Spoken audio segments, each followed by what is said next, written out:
دعا مسلمان میں عقیدہ توحید پختہ کرتی ہے، اور دعا اس دولت کا نام ہے جو صرف مومن کے پاس ہے، کافر کے پاس نہیں۔ نبی پاک علیہ السلام نے فرمایا الدعاء صلاح المومن، دعا مومن کا ہتھیار ہے، کافر کے پاس یہ ہتھیار نہیں ہے۔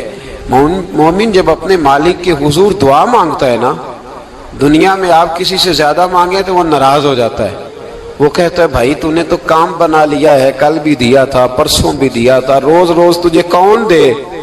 میرے نبی پاک علیہ السلام نے فرمایا جو اپنے رب سے زیادہ مانگتا ہے رب اس سے زیادہ راضی ہوتا ہے، زیادہ راضی ہوتا ہے۔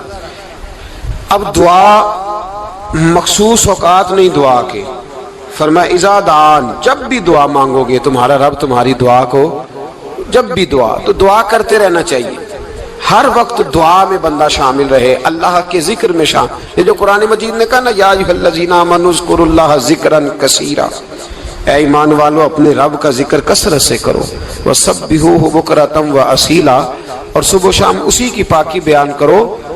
تو اس سے مراد یہ نہیں ہے کہ تسبیح لے کے سارا دن مسجد میں بیٹھے رہو اور کام کوئی نہ کرو، بلکہ اس کا مطلب یہ ہے کہ روٹی شروع کرو تو اللہ کے نام سے، اختتام کرو تو اللہ کے نام، سو جاؤ تو رب کا نام لے کے، سویرے اٹھو تو اللہ کا نام لے کے، جب تمہیں کوئی چیز اچھی لگے تو ماشاءاللہ کہو، جب کوئی مصیبت آئے تو کہو انا للہ و انا الیہ راجعون۔ تو سارا دن اللہ کا ذکر جاری رہے گا۔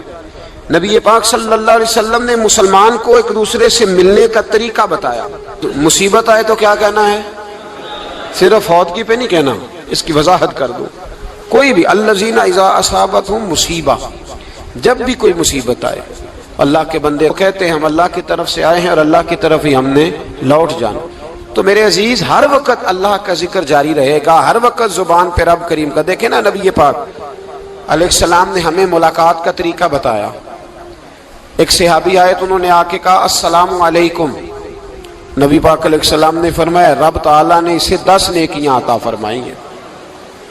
دوسرے آئے تو انہوں نے کہا السلام علیکم ورحمۃ اللہ، تو محبوب فرمانے لگے، امام بہقی نے اس کو لکھا ہے، محبوب فرمانے لگے رب کریم نے اسے 20 نیکیاں عطا فرمائی۔ ایک اور آئے، عرض کیا السلام علیکم ورحمۃ اللہ وبرکاتہ، محبوب فرمانے لگے اللہ نے اسے 30 نیکیاں عطا فرمائی۔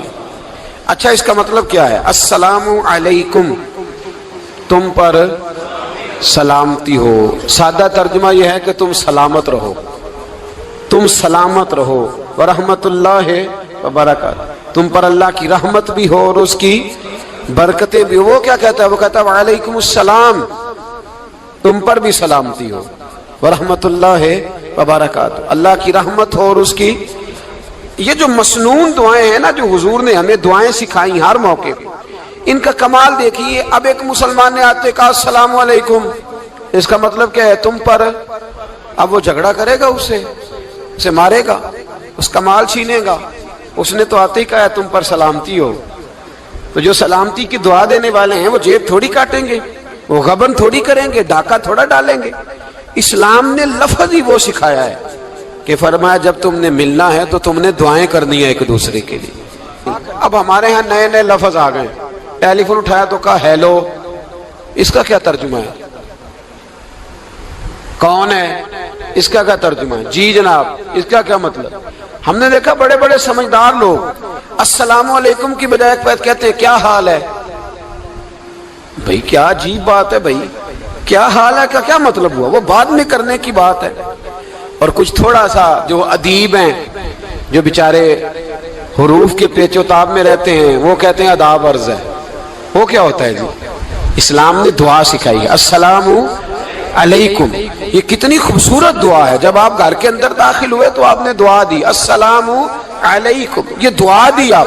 ایک صحابی حاضر خدمت ہوئے، عرض کی یا رسول اللہ صلی اللہ علیہ وسلم میرے گھر میں غربت رہتی ہے، کیا کروں؟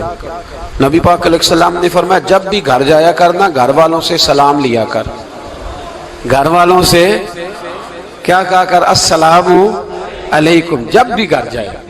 یعنی گھر آیا، اب گھر والوں نے بتایا کہ ماچس کی ڈبیا تو لے آؤ۔